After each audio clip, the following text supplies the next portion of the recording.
All right, we're ready. Yep. Well, Mick, how did you rate that performance? How to rate it? Well, we got beaten by a very good football side. I thought our endeavour was okay. I thought our tactics were quite sound, but the class level, under pressure, the fumbling and the decision-making killed us. I mean, those are two distinct areas that we didn't capitalise on with the football when we could have really put some more heat on the scoreboard. So, is it class or is it the players' makeup? I guess in many instances it's perhaps the endeavour is there, but the class may not be. In other instances, it's just that delayed second to look more for the perfect pass or the perfect hand pass, and in the meantime it's gobbled up. So, but in those instances you can't question endeavour. Your goal kicking as well, and you had the momentum, and like Watson's missed incidents like that late in the third. Doesn't help. What about the quarter-time break? You didn't look too pleased, obviously, down by 4 goals. You got them all together. What was the message at that point? We drifted away from probably the essentials of football, which is they have the football. You can't have two people going to a Hawthorn player because they are brilliant at finding their loose player. So the turnover count was high, and our ability to use the football was just, we were bordering on trying to be too team orientated instead of being direct. Our forwards were on top, but the method to get in there was just far too slow, cumbersome, and didn't give us a chance one-on-one. So changed things up. Boys were good, but we didn't. Consistency is part of being a top side. Consistency or lack of is one of the reasons why you fight for every ball and every goal and every game you get. And if you don't have it long enough against good sides, you lose games. You must have been proud of that fight to come back from being down. Oh, you sort of. Oh, I'd have been proud. The simple fact is that you've just got to try to do it.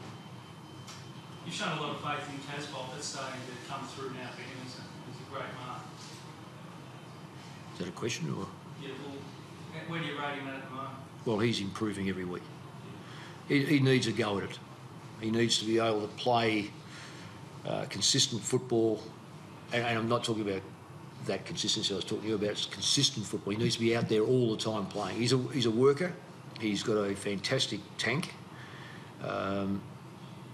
He probably hasn't had the ability to believe in himself, and that's been a real effort on our behalf, our coaches and our people around the football club, just to get him to believe that, one, he belongs, and two is that he has got a capability of being we won't call it the monster forward, but he's a very difficult forward to hold when he's up and running. So I'm hoping that he can build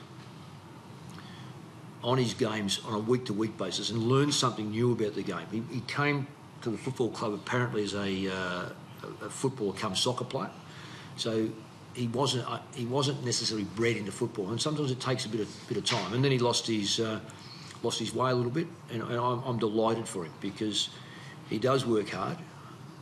It's not a natural thing; he has to work at it, and I think that the lessons learnt there are that if you're prepared to hang in there, changed his style a bit in kicking, and he feels far more comfortable. So it's a double bonus for us that he can catch it and he can kick it.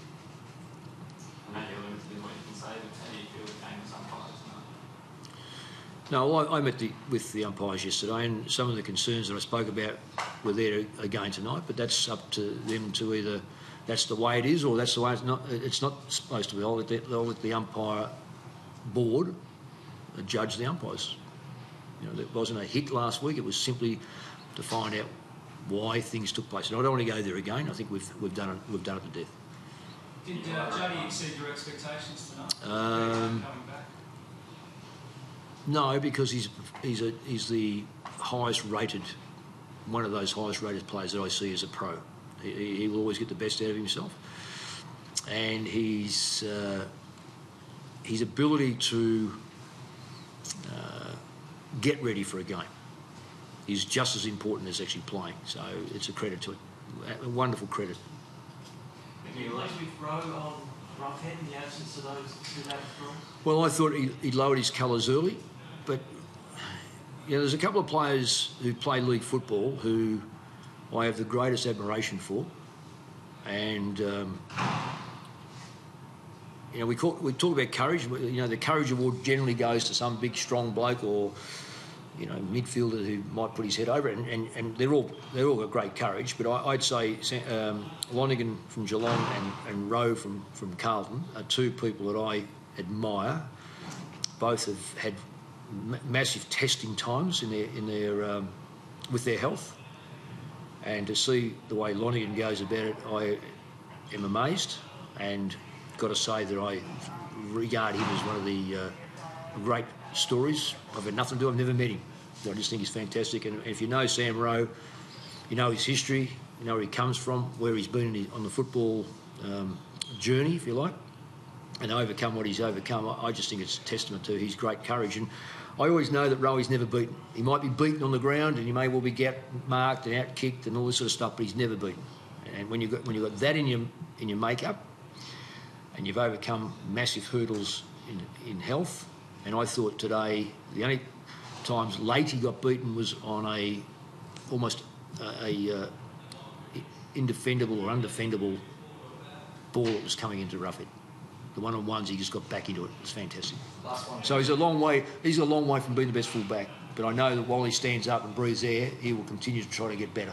You've been around a long time, Mick, a respected voice. What's your take on the Asada situation?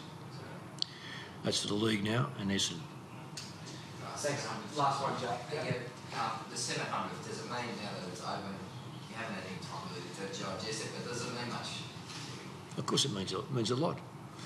But it's one of the reasons why I haven't and purposely haven't done a lot about it is because I feel that it's such an individual thing.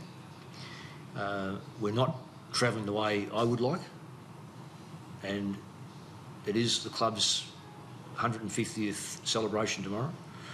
So there's a few things in front of it that warrant more attention, and I'm so pleased in many respects. Not that the game's over. I'm pleased that that number's over, because now it means that we can just focus in on what we need to focus in on. Thanks, guys. Thank you. Thank you.